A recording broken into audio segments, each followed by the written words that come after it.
নমস্কাৰ বন্ধু বান্ধৱীসকল আশা কৰোঁ সকলো ভালে আছে মোৰ আন এটি ভিডিঅ'লৈ আপোনালোকক পুনৰবাৰ স্বাগতম জনাইছোঁ আজি এই ভিডিঅ'টোৰ জৰিয়তে মই ক্লাছ 10 অৰ্থাৎ দশম শ্ৰেণীৰ গ্লিম্পেছ অফ ইণ্ডিয়াৰ থাৰ্ড পাৰ্ট অৰ্থাৎ টি ফ্ৰম আসাম নামৰ পাঠটো আলোচনা কৰি দিম আৰু এই পাঠটোত কেইটামান ইম্পৰ্টেন্ট চৰিত্ৰৰ কথা কোৱা হৈছে প্ৰথমজনৰ নাম হৈছে প্ৰাঞ্জল অসমৰ এজন ছাত্ৰ হয় যিনি কি দিল্লীত পঢ়ি আছে আৰু তাতেই তাৰ লগৰ এজন আছে তাৰ নামটো হৈছে ৰাজবীৰ তাৰ ক্লাছমেট দিল্লীত পঢ়ি থকা এজন ব্যক্তি আৰু ইয়াত আৰু এজন ব্যক্তিৰ কথা কোৱা হৈছে হেজন হৈছে প্ৰাঞ্জলৰ দেউতাক তাৰ নাম হৈছে মিষ্টাৰ বৰুৱা ঢেকিয়াবাৰী টি ষ্টেটৰ মেনেজাৰ হয় গৰম বন্ধৰ সময়ত প্ৰাঞ্জলে ৰাজবীৰক তেখেতৰ অসমলৈ অৰ্থাৎ অসমত নিমন্ত্ৰণ জনাইছিল আৰু সেই মতে ৰাজবীৰো অসমলৈ আহিছিল আৰু তেওঁলোকে প্ৰথমতেই যাত্ৰা আৰম্ভ কৰিছিল ৰেলৰ জৰিয়তে ইয়াত প্ৰথমতে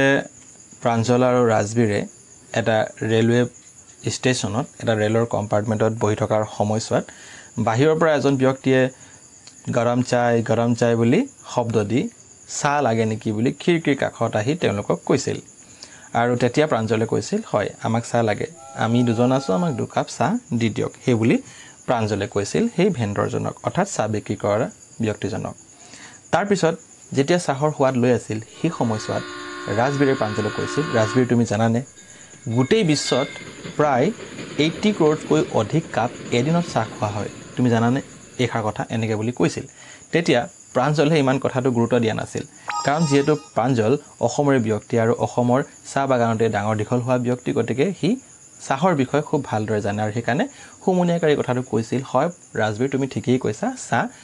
সঁচাকৈ বহুত পপুলাৰ বা বিখ্যাত চাহ খোৱাৰ পিছত প্ৰাঞ্জলে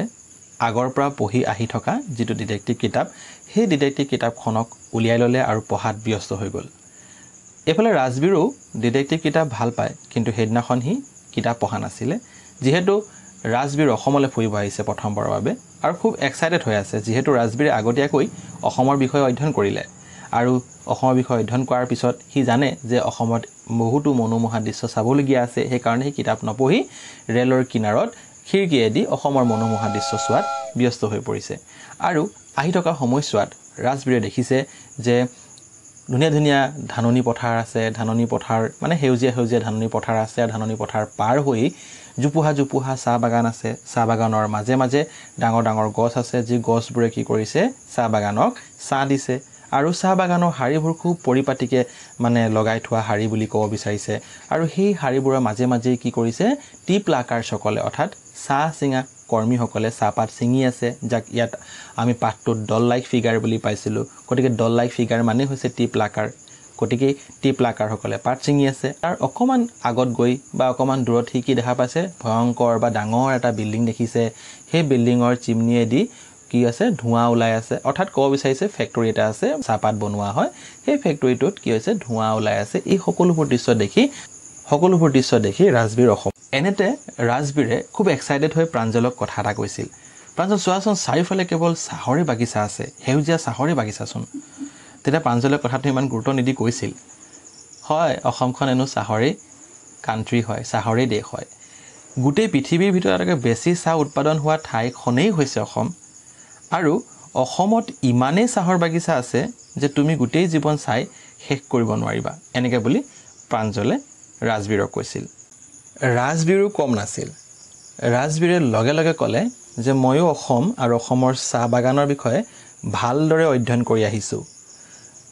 ময়ো এইটো কথা জানো যে চাহপাত কেতিয়া আৱিষ্কাৰ হৈছিল এই কথা কোনো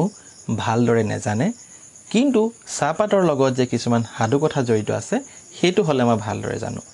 এনেকৈ কোৱাত প্ৰাঞ্জলে ক'লে ঠিক আছে তুমি যদি সাধু কথা জানা তেতিয়াহ'লে মোক সাধু কথাখিনি কৈ দিয়া আকৌ এই বুলি কোৱাত ৰাজবীৰে সাধু কথাখিনি ক'বলৈ আৰম্ভ কৰিলে প্ৰথমতে ক'লে যে এটা সময়ৰ কথা আছিল এজন চীন দেশৰ সম্ৰাটে সদায় পানী বইল কৰি খাইছিল আৰু এদিনাখন পানী বইল কৰি থকা সময়ছোৱাত গছৰ পৰা কেখিলামান পাত পৰিছিল সেই পাত পৰি যোৱাৰ লগে সেই পানীৰ পৰা খুব ধুনীয়া সুগন্ধ ওলাইছিল আৰু মানুহে কয় সেই পাতখিনি চাহপাত আছিল দ্বিতীয়তে যেতিয়া এইখিনি কথা ক'লে তেতিয়া প্ৰাঞ্জলে অকমান ধেমালি হুৰত ক'লে হয় নেকি আৰু জানা যদি কৈ দিয়া তেতিয়া আকৌ ৰাজবীৰে ক'লে যে মই আৰু এটা সাধু কথা জানো যে এবাৰ বৌদ্ধ ধৰ্মৰ এজন মুনিয়ে যেতিয়া তপস্যা কৰি আছিল তেখেতৰ যেতিয়া টোপনি ধৰিছিল টোপনি ধৰাত তেখেতৰ নিজৰ চকু পতা কাটি দিছিল আৰু সেই চকু পতাৰ পৰাই 10 খিলা চাহপাত ওলাইছিল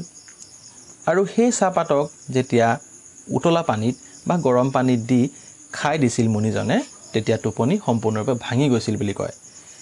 আৰু সেই পাতখিনিক মানুহে ক'ব বিচাৰে যে এইখিনি